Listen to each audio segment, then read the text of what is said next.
our next speaker for taking time out from his extraordinarily demanding schedule. You have his biography. Last night I would underscore Larry Summers drew ideas from two people that he cited. One was Alexis de Tocqueville, and the other was Michael Porter. Ladies and gentlemen, Michael Porter. Well, David, as much as I love Columbus, I wouldn't be here without David's gentle prodding. He helped us lead a life sciences summit here in Massachusetts. This is our core cluster in our economy is life sciences, and we got together all the leaders in that sector here 6 months or so ago, and David helped us organize that session and led that session, and I got such a large debt that I could not resist anything he wants me to do, and this is not repaying the debt. This is just working towards that. Okay, so and it's a very interesting group. The other thing that attracted me about this is that all of you, given the roles that you play and the important jobs that you have, are actually here doing this. This doesn't happen very often, in my experience. Most times it's the government folks. I don't know why we're ringing here. It's ringing for me. Is it ringing for you? I think, I might just bag this. Do we need this? No. Okay.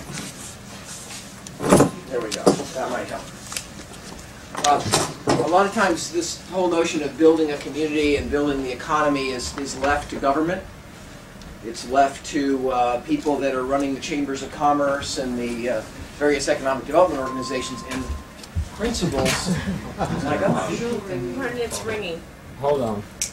It's going to be it. It's muted. Will that do it? Yeah. We got it. Much better. Okay. Okay. It's usually left to kind of the people whose job it is to do economic development, community development, and the fact that the principals are here willing to participate is something I find very, very unusual and very, very encouraging. I've done a little bit of work, actually. We've looked a bit at the Columbus economy, and I think you should be here. I think there's some real issues about the vitality of the economy. I don't think the economy is performing at a particularly advanced rate. I think there's some danger signs here that we need to talk about. But I think the first step, and you all know that, presumably, because you know your data. But I think the first step in kind of revitalizing a region is really to get the leaders together to feel committed to being part of the process. Because, as I'll say in a minute, we found that the whole process of community and particularly of economic development has changed over the last 10 or 20 years. It used to be a government-driven process. Now we find that if it's a government-driven process, it fails. Now it has to be a private sector-driven process in which the business community and the university community are absolutely driving the process rather than sort of lobbying in complaints and requests for the government officials. So the fact that we have this group here is really extraordinary, and that more than anything else, even David, really attracted me to be part of this session. We have very little time today, and what I'm hoping to do is just get you interested in the subject of competitiveness for a region, and then competitiveness of the urban core of that region, which is we find is a particular challenge. If this is at all interesting, then hopefully we can find some ways to continue the dialogue when we'll have had more time to collect more data and do more analysis and give you more value, hopefully, than today, what I did today. Today I'm only going to give you sort of the basic overview of how we think about a metropolitan or regional economy, how we think about its prosperity, the drivers of that prosperity, what we've learned about some of the key issues and challenges that every region has to address. I'm going to spend a little bit of time, if I have it, on the economically distressed urban core of regional economies, which is a major issue all across the country. And then with that, we'll take a few questions, and hopefully that'll be intriguing enough that this dialogue will continue either among yourselves in Columbus or involving us here at Harvard. We've kind of prepared a little bit of a data pack on the Columbus economy, drawing on our data sets. We have very, very large data sets on regional economies in the United States. And I'm going to hand that out at the end, but I've learned over time if I hand it out at the beginning, nobody listens. And I have so much to cover in so short a time that I want to make sure that you listen to me. So You'll get all these slides, and don't worry about that. Hopefully, I want to kind of give you a kind of a mental map or a mental framework with which to look at this challenge of economic development. Now, I think the first thing we've got to understand is what makes a region competitive. Why do some regions improve their prosperity, grow jobs, grow income? Why does that happen? Well, what we've come to understand is that the competitiveness of a region is based on the productivity of that region, the productivity with which that region can use labor and capital to make valuable goods and services. If a region is a very productive place to do business, it's prosperous. Now, productivity is the value that's created for every day of work and every dollar of capital invested in that region. If every worker in that region is producing a lot of output, valuable output per day, you can pay yourself high wages. If every dollar of capital invested in your region is producing a lot of output, you're going to earn a good return on that capital. And that's the kind of iron law of prosperity. If you're productive, if you can produce a lot of output per day, and a lot of output per dollar of capital invested, you can be wealthy. But if you're not productive for whatever set of reasons, your incomes are going to be held down. You're not going to attract your fair share of the new high-wage jobs and so forth. Regions compete to be the most productive place to do business. Now, obviously, productivity has a lot to do with skill. It has a lot to do with technology. It has a lot to do with infrastructure. It has to do with a lot of things, which we'll talk about later. A couple of additional points that I want to make here. It doesn't matter so much what particular fields a region competes in. Whether you do shoes or whether you make plastic products or whether you're in semiconductors actually turns out not to matter that much. What matters is how sophisticated and productive you are at whatever you do. And we find that many people get into the mindset that we have to be in high tech. When I talk to groups like you, everybody says, "Oh, we got to get into high tech. We got to get into IT," and actually, that's not correct. In fact, what you find is that high tech and biotech and those new emerging technology industries only represent about 4% of jobs. And even if you're wildly successful, that will never be even close to the majority of your employment. What you need to be is productive in all of your industries. You're never going to save your economy by trying to grow a biotech cluster or an IT cluster. Those are good, those can be helpful, those can be part of a successful economy, but you've got to learn to be productive across the board in your economy, in whatever fields you have expertise and uniqueness in. And we'll talk about that later, and I'll show you some of the Columbus data. So don't get seduced by picking winners. They're all winners. Italians get rich making shoes because they can sell them for $500 a pair. Because they have the best style and the best design and the best skill and the best brands. You don't have to be in semiconductors to be prosperous. You just have to be really, really productive. And the good news in this modern economy of ours is every field now is high-tech. Every single field in the economy is high-tech. You can employ advanced technology to do just about anything. From moving packages to making shoes to drilling for oil to whatever it is you do. So think about your fundamental role in building a prosperity in your region is raising the level of productivity of whatever you do. And we find that you want to build on your strengths rather than dream about getting into some entirely new field that you don't exist in today, because that never works. That's what we do. Okay. Now, what allows you to be productive? Some years ago, I introduced a theory that's about the competitive productivity of locations. And it says that in any location, to be really productive, you need 4 things. Number 1, you need very high quality inputs. Very highly skilled people, very efficient infrastructure, very good low-cost supplies of capital, and so on. A strong scientific base so that companies there can access that scientific infrastructure to help them compete. So you need good inputs. It stands to reason if you're going to be more productive, you've got to have better inputs. You can't have the same old people and the same old technical base and the same old infrastructure being more productive. You need the inputs to rise in quality. You need the right incentives so that the competition is productivity-oriented competition. So many of these things are said in Washington in your case. You need good intellectual property protection, you need investment incentives, you need a strong antitrust policy so that firms can't collude, they actually have to compete. Because we find that when there's a lot of local competition, you tend to have productivity improvement. And we see that in many sectors. In order to have a productive economy, you take advantage of sophisticated local markets. We find that regions are often competitive in those fields where they have very sophisticated local needs. Where your local market, where your local customer, where your local needs are very demanding, that tends to allow you to enhance your productivity and your sophistication in that field. One of the reasons why Italians are so great in making shoes is that Italians are very sophisticated customers of shoes.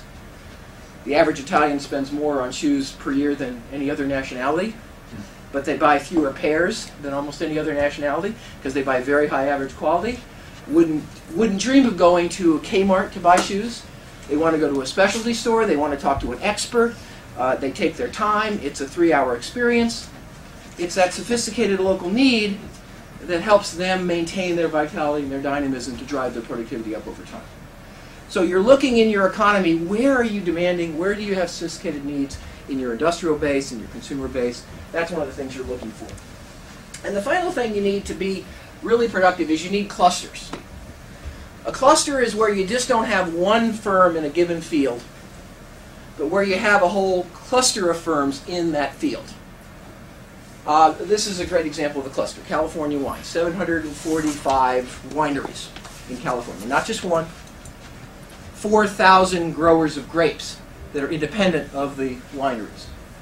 95% of all the wine produced in America is actually produced in California. Many people think it's because of the weather. It actually isn't. There's lots of places in the United States where you can grow fine wine. If any of you read the Wine Spectator, you'll know that. You'll know you can do it in Oregon, you can do it in even Long Island. Martha's Vineyard. The reason that California is so successful in this field, the reason they've gone from making Bartles and James to $35 bottles of wine, is they become very productive, very high skilled, very advanced in this field. They have a cluster. There's a lot of firms, but there's also all the associated supporting industries are there in that field. So a California winery that wants to borrow money doesn't have to go to their local bank and put up their house for collateral. They can go to a bank that knows their business and has loans where the grape, where the aging inventory of the wine is collateral. Those of you here that are bankers, do you have any loans where your lender can put up inventory of wine as collateral? Of course not, because you don't have expertise in that cluster. But in California, all the ad agencies, all the banks understand that cluster and have specialized lending programs, specialized programs. So that shows you some of the benefits of a cluster. When you have a cluster, you can be very productive. All the skills are there, all the technology is there, all the expertise is there, the suppliers are right there, you don't need inventory, everything is just in time. And so when we look at an economy, what we see in all advanced economies is that we see their cluster. We don't see a random distribution of industries in the economy of any region. We tend to see regions unusually strong in certain fields, where they have that critical mass which allows them to be more productive than some other location. And so you want to build on those things when you're building your economy. I've got some data later we can show you. I've already really made the point that to build an economy that's competitive and prosperous, we found that the process has changed. If you look at this previous slide, and particularly this previous slide, when you think about competitiveness, the agony of competitiveness is everything matters. The schools matter, the roads matter, everything matters to competitiveness. Therefore, in order to improve competitiveness, you have to have a sustained, relentless effort to upgrade the standard in your region. So you got to be improving the schools, you got to be improving the technical schools, you got to be improving the university base, you got to be improving the physical infrastructure, you got to make sure the airport's efficient, You got it's on and on. It's a never-ending process of dealing with lots and lots of different sorts of things that all combine to shape the productivity of the region. And what we find is that if you see economic development as just something that the government does, it'll never get done. And it won't be sustained. If your economic development plan in the region is something that the mayor announces, at the beginning of his term or her term, that's always a death knell. You've got to have an economic development process that just keeps going on. Doesn't matter who the mayor is. It just keeps rolling because you've got institutions in place and you've got the private sector engagement and the university. The people that are going to be there, no matter what government is in power, those are the people who have to do economic development. And how to organize yourself to do that is something that we've learned a lot about. Again, I don't have time to cover all these subjects. Are very important subjects, but I'm just giving you a taste of this. Remember, this is just sort of a little tasting menu. And we can go into depth in any of these topics if you're interested later. Now, when we look at an economy like the Columbus area economy, when we look at it, we see three very different kinds of businesses in that economy. We see some businesses are in your region, at least conceptually. I'm not saying they are because we're not looking at Columbus yet. We're looking at the United States. Some industries are located in a particular location because of natural resources. Okay? So if you happen to have coal deposits in Columbus, there might be some firms there that do coal. Okay? So that's one class of firms in a regional economy. People that are there because of natural resource endowments. As you can see here, less than 1% of all U.S. jobs now are heavily dependent on natural resources. There's a few still left, but very few. And these are declining. What surprises many people is that actually the 2/3 of all the jobs in the Columbus region, on average, would be in local industries. These are industries that every region has in roughly the same proportions. Local health services, local construction, retailing, restaurants, things like that. These are businesses that don't compete across geography. They basically serve almost exclusively the local market. And we know that because as we look across the economic geography, we see that every region has these industries in roughly the same proportions. These industries are 2/3 of the jobs, believe it or not. 2/3 of all the jobs in your region are local. They're serving the local market. They've actually been, this category of jobs has actually been growing faster on average than any other category. But as we'll see later, these jobs have relatively lower average wages. Why? Because these industries tend to deploy less technology, less skill, and therefore they're less productive.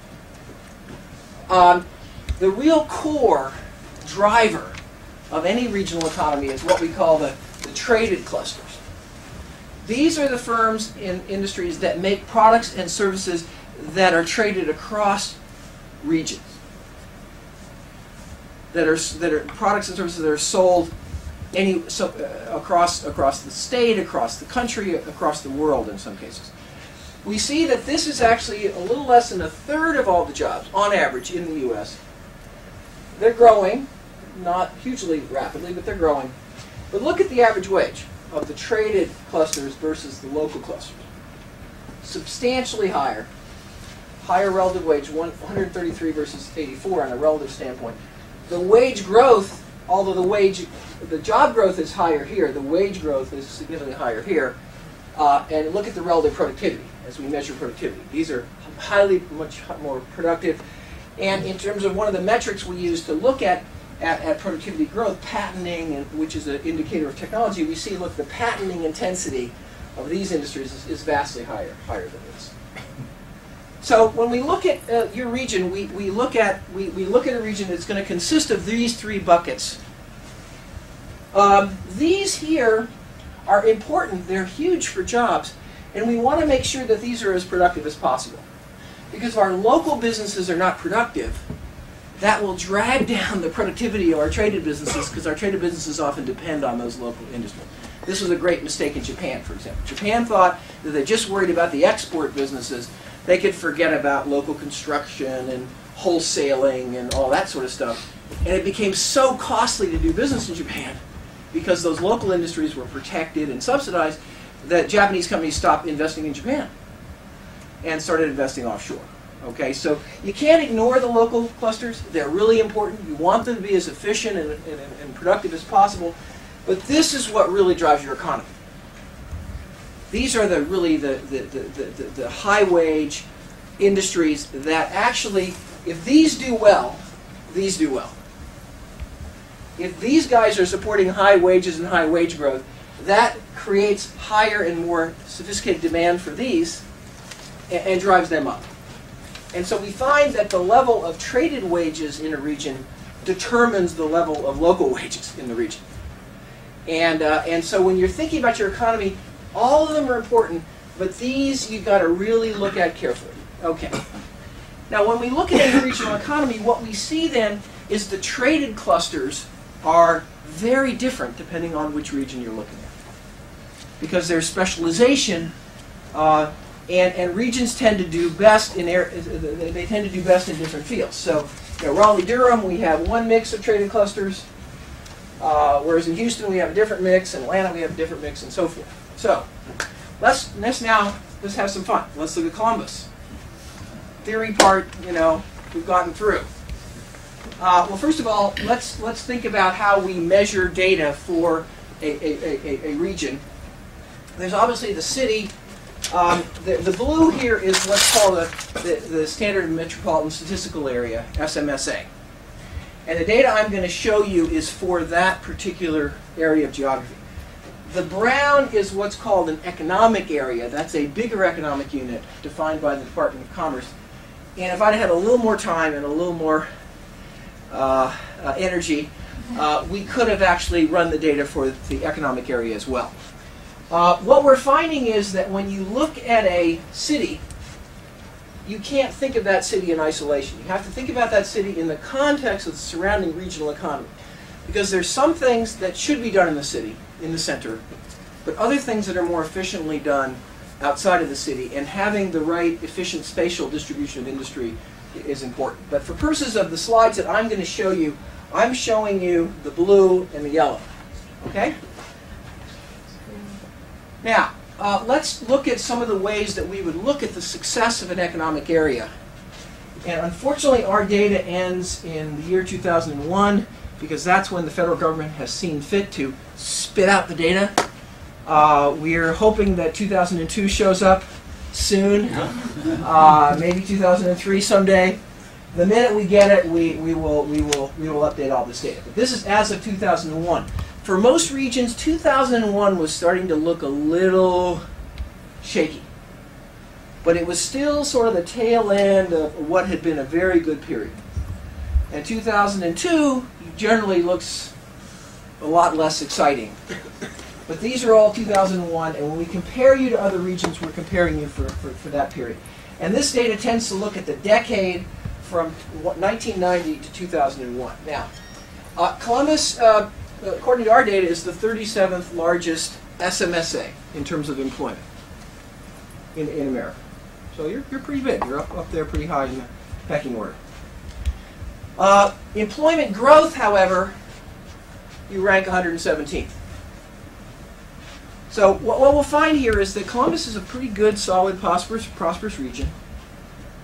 But your prosperity is a little bit lagging your size in terms of your ranking, and your measures of vitality and dynamism are the things that cause me to be concerned. So what do I say? So employment growth, 117 versus your size of 37. Your employment growth, according to our data, is a little less than 2% versus almost 2.5% in the nation as a whole. Unemployment rate, again, good, but lower than your size rank. Average wage, 53rd for metropolitan areas. Not bad, good solid ranking. But wage growth, rank 100. So we get the sense that this is a kind of a good, solid, median level region in terms of performance, but it's lagging a bit on the measures of how well are we progressing. On the innovation side, we only have a number of measures that we were able to look at here, but in terms of patenting rates, patenting we look at as a measure of innovation output. Patents per 10,000 employees in your region are 4.7, rank 149 among regions. So see, we're falling down the pecking order. Size, wages. Now we're down lower. Growth in patents. Again, the gap here is a little bit less, but again, roughly the same as your patenting rate. Traded establishment formulation. The number of new establishments or entities in the traded economy. How fast are we spitting out new entities? Again, your rank is lower, well below your other rank. So, again, I think that this is, I think, a sign to me that this is not a region that's in crisis or that there's deep economic problems, but it's a region that actually has some issues to address in terms of what's our vitality, what's holding us back here? Why aren't we doing better?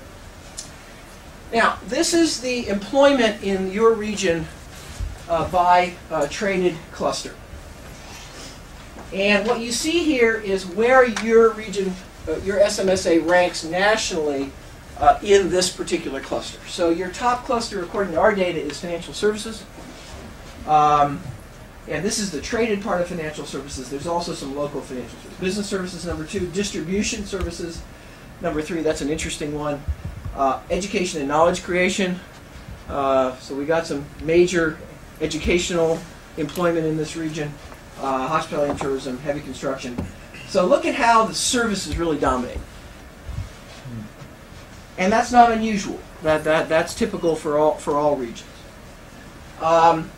You have a number 1 ranking actually in construction materials of all metropolitan areas. Your other high rankings, you have pretty high ranking in financial services. Remember, you're 37th largest.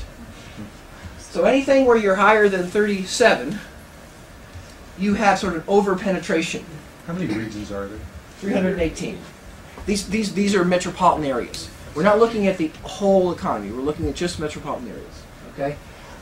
You have an interesting ranking in lighting and electrical footwear is tiny, but you have an interesting ranking there. Communications equipment, plastics. These are areas where you have some strength as measured by employment. Okay. Now here's your kind of business portfolio, if you will, in the traded economy. Again, the local economy, you've got pretty much the same local industries that everybody else does. Okay. So we focus here. We saw the construction materials. We saw the communications equipment.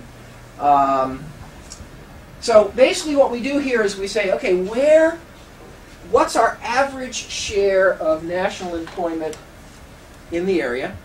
So you turn out to be 0.67% of national traded employment in the Columbus metropolitan area. So if you have more than that, that means that you have a strength in that cluster. That is, you're over-penetrated. You have more employment there than we would expect just given your average size. So that's above the line. And then here is where you're kind of gaining position relative to other regions, losing position relative to other regions. And so we see the outliers. Let's scroll in on this part of the economy because this is perhaps a little bit more interesting. So we see that financial services is actually quite a interesting case where you're not only are you strong, you're like kind of double as strong as you would expect given your size, but you're also gaining share. So this is an area of strength, vitality.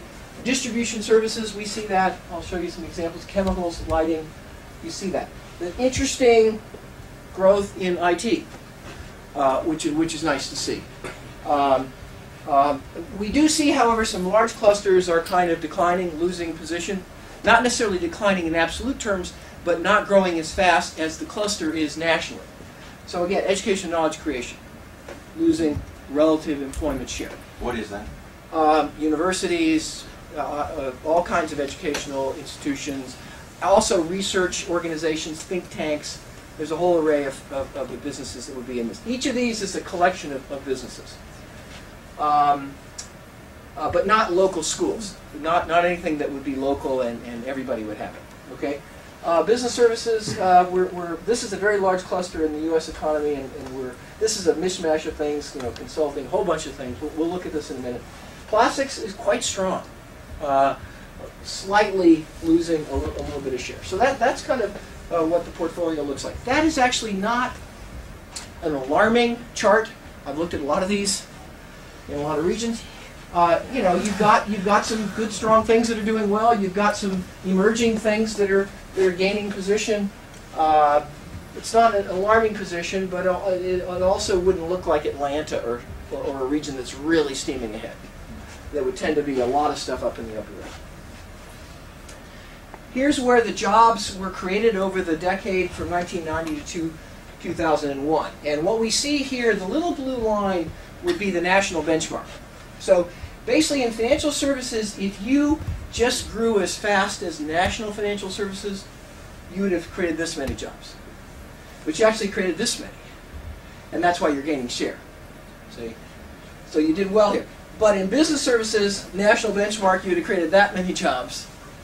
And you only created that many. So the Columbus as kind of a business services hub is losing position. Okay? Transportation and logistics, quite high job generation. Distribution, again, overperformed.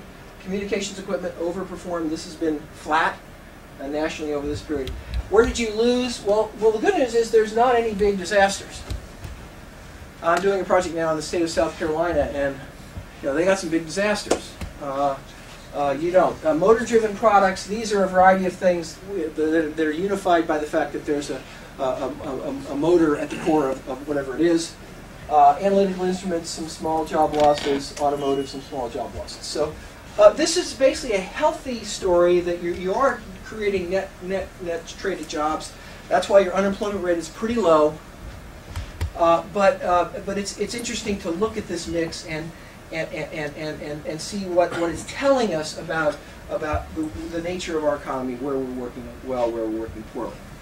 What I've given you in your data pack is sort of now, let's take each one of our clusters and tear it apart a little bit. This is financial services. Where we're really doing well in financial services is insurance. That's steaming ahead, growing, generating all of the jobs that were generated in this cluster came out of insurance. We can show you which companies those are. We can give you the companies in each of these bubbles. To the extent that the data is not perfect, we can give you a lot of the list of who's here, who's there, and who's there. Again, all this stuff we have, and we'll be happy to share with you.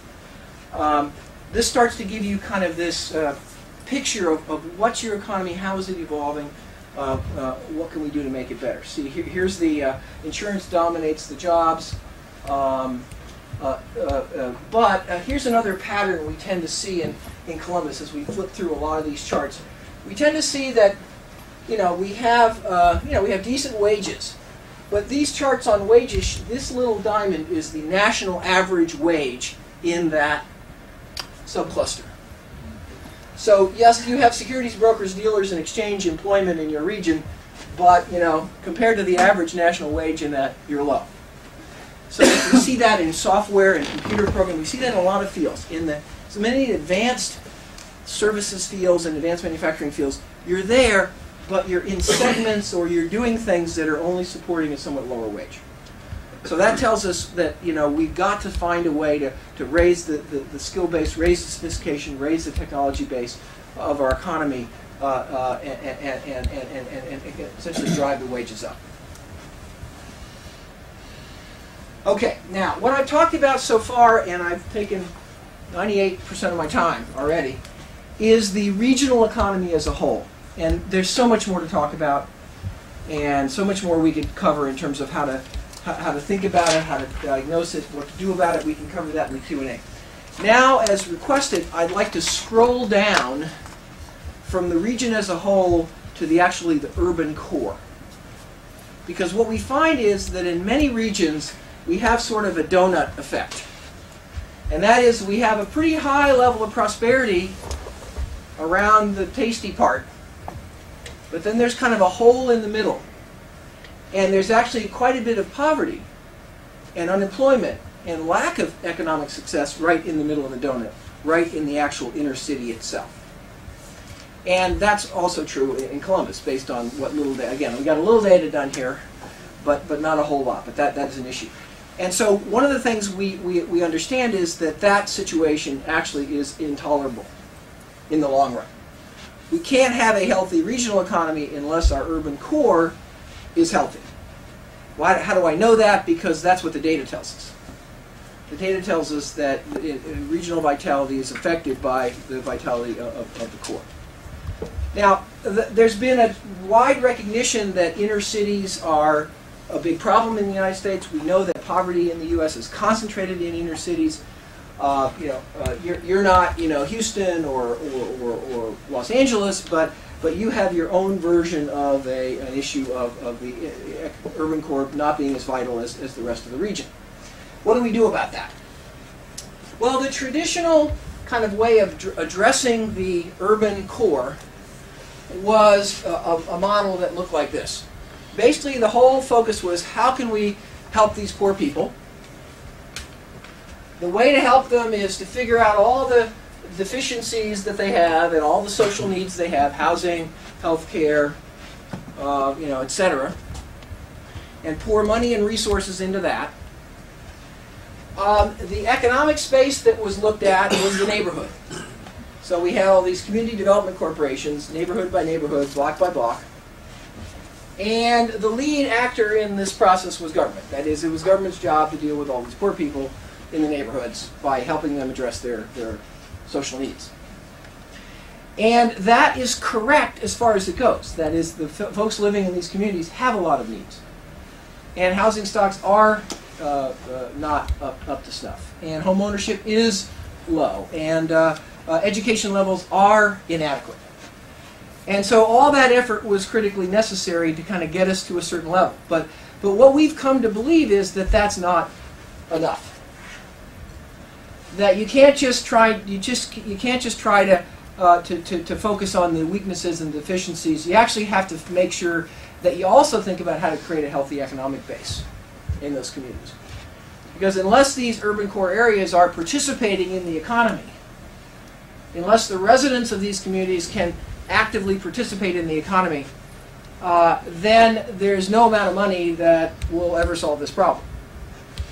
Because we'll just be ameliorating a problem rather than dealing with the underlying solution. So what we've been working on is to say, okay, let's view the inner city not only as a social problem but also as an economic problem.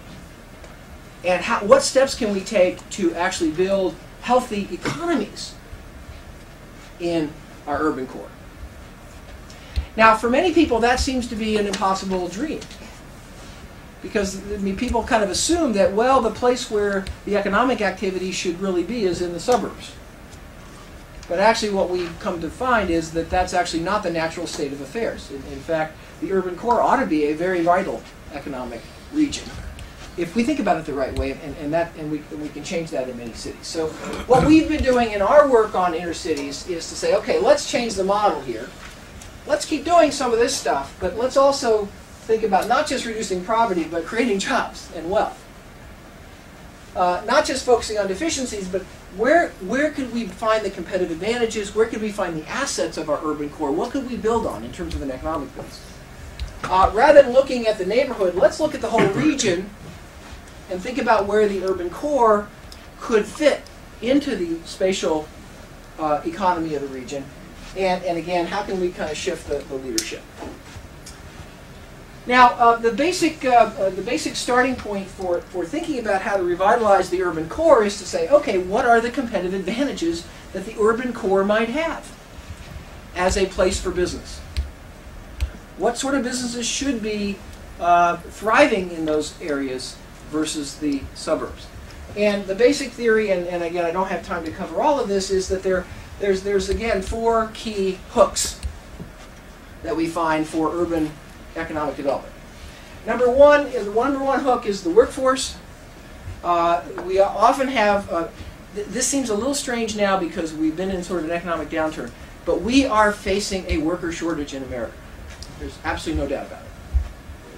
And we're going to have no workers very soon. The economy just continues a little bit longer.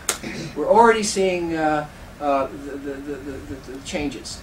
The reason we know we're not going to have any workers is that the workforce is growing at 1%, and the economy is growing at 2.5% or 3%. And remember what it was like, before we hit the downturn. It was impossible to find workers. And the last, basically, pool of underutilized workers in most regions is in the urban core. And so it's absolutely, that becomes a real asset. And for businesses that don't require very high levels of skilled people, the urban core becomes a critical place. In fact, before the downturn, we had companies starting to move back into the urban core because that was the place where they could attract and retain a workforce. A second thing we find in the urban core, and again, I don't know Columbus here, so I can't tell you how much these principles map. All of them don't necessarily map.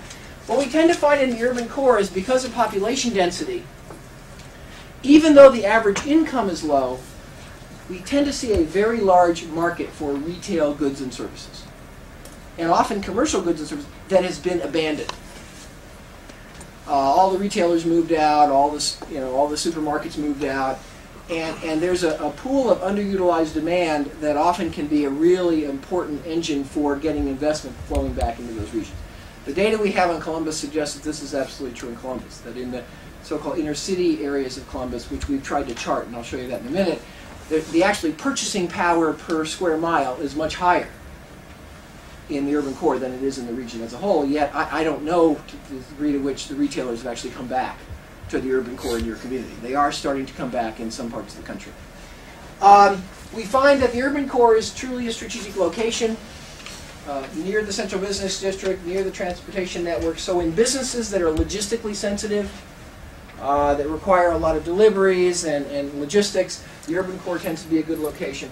And then we find opportunities to link the urban core locations to the clusters in the regional economy. And the basic principle is to look at the city, look at the region, understand what that urban core looks like, what assets it brings as a business location, and then start to change the mindset.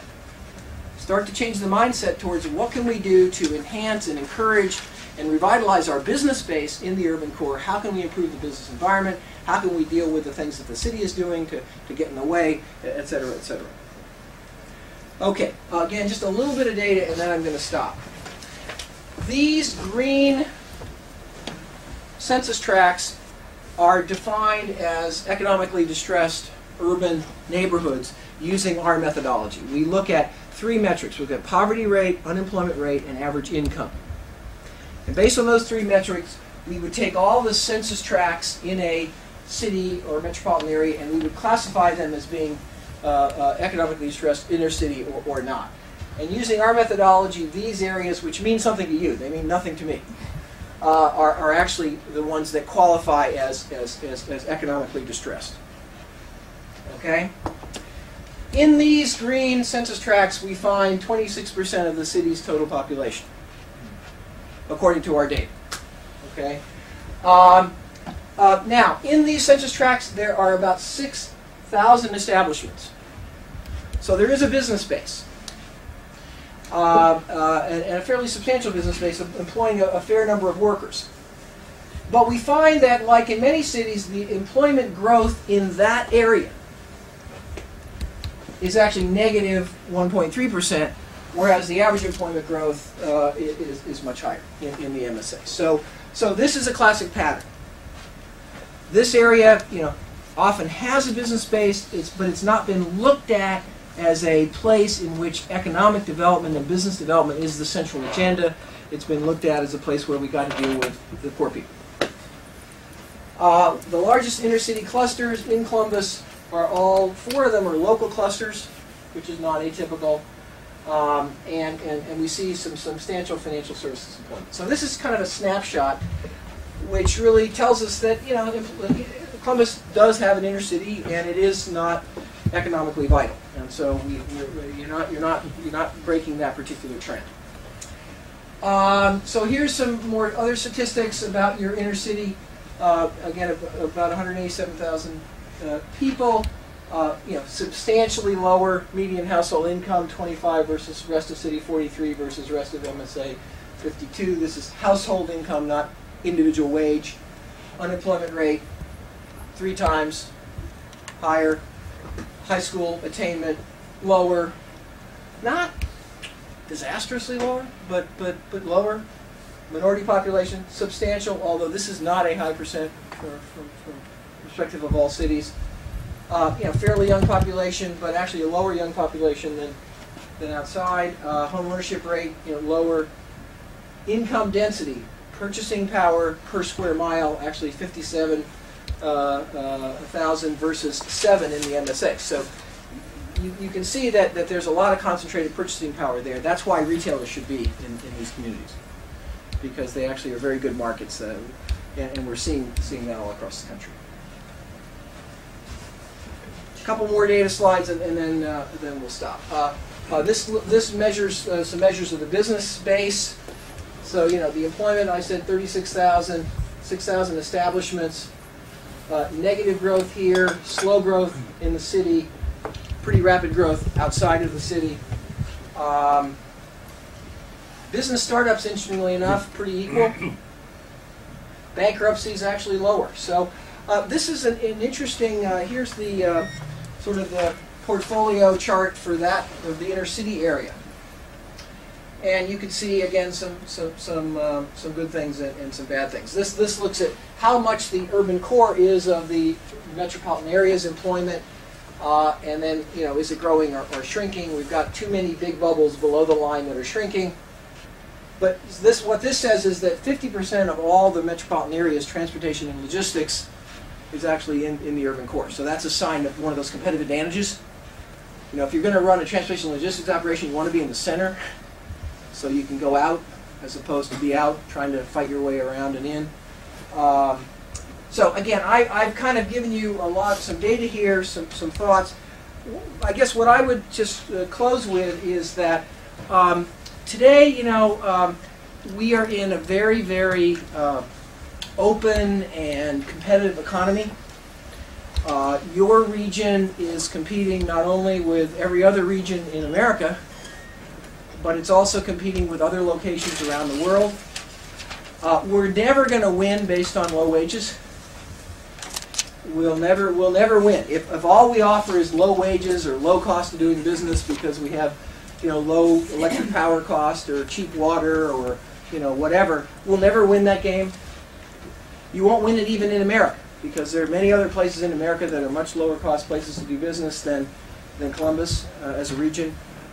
So in order to have a vital economy, we've got to figure out what we need to do to create a more productive, more sophisticated environment in which the businesses can operate. And in order to do that, we found that we need to not think about some general policies like just improving the roads, but we've also got to start to think about clusters and where we can develop unique specializations and unique assets and unique technical expertise and unique educational programs and unique think tanks and university research institutes. We're going to need to start to think about how we can be unusually productive and unusually competitive in a field. But when we think about economic development, we can't just think about the region. We also have to put a lot of weight on the urban core as well, because that turns out to be often one of the things that's really very strongly affecting the overall results of the region as a whole. Okay. Well, I can stay a little bit longer if anybody has any questions. And again, I hope this will encourage you to do a little bit more work on this. I don't know what your plans are, but I'd be interested in hearing about those as well. David? Michael, And you're a Harvard guy. You're not in Columbus. but if you were a member of the partnership, and once you got in your head around this, and you went home to Columbus, and you think, okay, where do we go from here? Yeah. Where do we look for other models in the United States that might be somewhere in our area, look like us, but have also become more vital? Right. Where would you look, and how would you do it? Yeah. Well, we can. First of all, I think what this says is that if you haven't already done it, every so often, every community ought to do sort of a competitive assessment. Where are we? And the most important thing you do a competitive assessment about, usually, is about your economy and its health. So I think that's one implication. And so this is just a teaser. This is just the beginning of what that process is. And ideally, out of that process would not only come, where you're doing well, where you're doing poorly, but why? What are the issues? What are the challenges? What are the constraints? What are the weaknesses that we need to address? And why is this happening, and what can we do about it? And so I think the second point I make is that the regions that do well have a strategy. You know, Research Triangle was just a bunch of cornfields. And then they had an idea that they could take these 3 universities that happened to be there, pretty much completely disconnected from the economy historically. And they could take these 3 universities and create a strategy around them. And it took a long time, it took 20 years or so, but then they ended up with a very vital, dynamic region. Okay? So you need a strategy. You need to do a competitive assessment, you need to do a strategy. Who should do that? We believe it should be done with sort of a group that crosses the constituencies that I've been talking about. Obviously, the government has to be involved, but the private sector, and this group is an excellent starting point to be the champion of that effort. And so you need to organize yourself. And you need to create an organization that has an enduring commitment to carrying this on over time, rather than just wants to have a burst of energy and get everybody excited for a year and then have it die out. So that's the third implication. In terms of looking for models, we've actually done some studies. I realized too late last night that I should have brought you some documents that I can give you that actually document a number of other regions that are interesting, that have done interesting things. So we can share with you a lot of material. I'd be happy to share it with whoever here is the lead person. You have a team of analysts in the private sector as well as at the business school who Right. are working Yes. with regions and Right. now. Yeah, I mean, we have an interesting story here because there's two. I work with the Inner City Initiative is an organization I created to work on the urban core issues, and they've actually worked with Milwaukee. And you happen to have the person who knows that case very well, so you could hear about that example. That's an example of working on the urban core issue. It so happens that the ICIC is working with Akron right now, and the reason we're working with Akron is that the mayor has been the mayor for forever, I understand. I've met him just once. He's also now the chairman of the Conference of Mayors. And so one of the things we're trying to do is get him to be a national leader in kind of putting out some of this thinking with his colleagues. So the ICIC is one asset that can be perhaps helpful in looking at the urban core issues, particularly. With respect to the economy as a whole, again, as I mentioned earlier, we have tremendous data sets that we have, and I'd be happy to make those available. That's a Harvard, and then there are some firms on the outside that can do this kind of work. And again, we can give you some examples of that. But it's the kind of thing that you have. You know, you're here talking about a lot of different issues, and you know, you've got to decide which 2 or 3 of those are the most important for the long-term future of the region right now. And you might conclude that the economy is okay. I mean, it's not great, you know, but it's certainly not. I've seen a lot worse, frankly. And I've seen a lot of depressed people sitting around a room like this, wondering why their unemployment rate is double the national average, you know. And so you're not in that case. So you may not conclude that the economy is but what we found is the economy is so crucial to everything else. If you have a good economy, then all of a sudden dealing with educational issues and so forth becomes a lot easier. So you got to decide what your pecking order. But if the economy comes up high on your radar screen, or if the inner city part of the economy comes up high on your radar screen, then you need to kind of have a strategy. Yes, sir. During your speech, it sounded as though trading clusters and local clusters had to be in similar balance in the inner city versus the suburbs.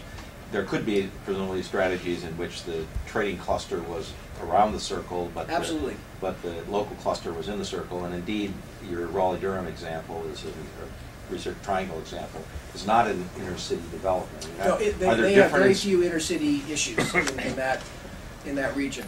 They have relatively small urban centers, and they created essentially a large park that was sort of between those 3 universities, and that's where they they poured their attention in terms of improving the vitality of the business environment and connecting all the institutions in. So I can send you actually a story about that particular case. But no, we would expect that the urban core would be the place where some of the local services were provided. So it's not at all surprising to see, financial services in the urban core, local health. You tend to have hospital complexes. You tend to have universities, in many cases, located in the urban core.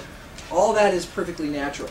So I'm not implying that there should be an equal balance within the region. But what we find is across regions, we tend to find about the same proportion of local industries or local clusters in every region we look at. And you all are pretty much average there. You don't have a very high level of traded employment, you don't have a low level, you're pretty much on the median. Yes, sir? You said that the data suggests that the health of the inner city, the urban core, is a key factor in determining the health of the region. Right. What's the conceptual basis for that? Well, first of all, it's just part of it is just simply math. That if the urban core is 166,000 people, and they have very, very, very low average incomes, then that simply pulls down the average for the whole region. So that's part of it. But what we found is that, in fact, I have a slide which I skipped over. Yep. If you have a healthy urban core, you get some benefits. Number one, you free up resources in terms of public investment that is now going to address the distress, and that resource gets to be invested more broadly in the region. You tend to see that congestion, urban sprawl, some of the problems that many regions have can be mitigated if your urban core is healthy. And so rather than driving more and more destruction of more and more green space to farther and farther away, you end up with a situation where your urban core has good, healthy neighborhoods, and people want to live there, and people move back in, and all of a sudden your infrastructure in the region gets more efficiently utilized rather than stretched, and you don't have to build more and more and more infrastructure. We find that often regions face constraints of economic growth in terms of labor force and land and infrastructure, and if you get the urban core healthy, you add resources that allow you to grow faster. So I've made the point about the workforce. If Columbus region is tapped out in terms of workers, and you still have 150,000 underemployed people, boy, that gives you another round of growth. So, and then there's this issue of spatial organization of industry. Some things are more efficiently done in the urban core, other things are more efficiently done on the periphery. So, we would tend to see transportation logistics, food processing, tertiary healthcare. All those things should really be happening in the urban core, gathering people from the whole economic area. Whereas if the urban core is failing, then you end up driving businesses out of that urban core, and you have less efficiency in the economy. So that would be kind of the conceptual underpinnings of why you should care beyond equity, beyond just doing the right thing. Why you should care economically about the health of the urban core. One more. You've done some writing on corporate philanthropy. Right. Does it have a role in building competitiveness? Absolutely. I guess I understand Mark Kramer, my co-author, is coming in today. And I think that, this is good, I have only 30 seconds, so I'm going to be a little provocative here. I think that the economic health of the region is probably the area where corporate philanthropy can have the biggest potential impact. Because who knows better what it takes to build a healthy economy than the private sector? And that the private sector ought to be thinking about how to deploy its corporate philanthropy that in ways that really improve the business vitality and the business context in the region. And that's an area where corporations have unusual expertise and unusual knowledge. I think that I also would say the same thing about the community foundation. I don't know the community foundation in Columbus, but But I think the Community Foundation has a special role. It's the guy who asked the Jim, question. okay. The Community Foundation, I think, also has a very fundamental role in the sort of economic development of the region. So the private sector philanthropy working closely with Community Foundation, I think, is a very excellent focal point here. But you're going to need some kind of an organizational structure. Perhaps this partnership can be the core of that, in order to do the assessment, do the research, develop a strategy, and then sustain the implementation over time.